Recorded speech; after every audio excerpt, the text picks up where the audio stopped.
美国职篮 NBA 金州勇士今天证实，在昨晚被快艇逆转的比赛中伤到左腿四头肌的中锋表弟科森斯，恐将无限期的挂免战牌。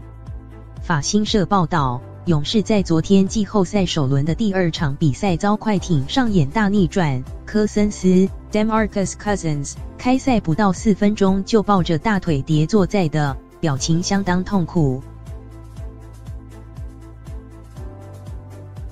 经过核磁共振 （MRI） 检查，确诊他的大腿四头肌撕裂。勇士发出声明表示，科森斯的撕裂伤让他无限期的休战，他将立即进行复健。勇士将视情况公告他的最新进展。美媒报道直言，这可能让科森斯整个季后赛都报销。勇士教头科尔 Steve Kerr 表示，科森斯的伤势相当严重，也希望他能休息一阵子。28岁的科森斯昨晚摔倒后迟迟无法站立。他在第1节退场时，勇士仍以11-9暂时领先。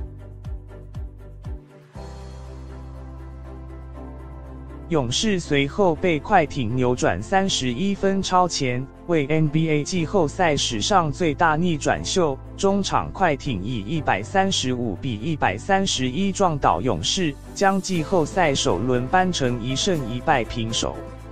两队第3战将在18日于洛杉矶交手。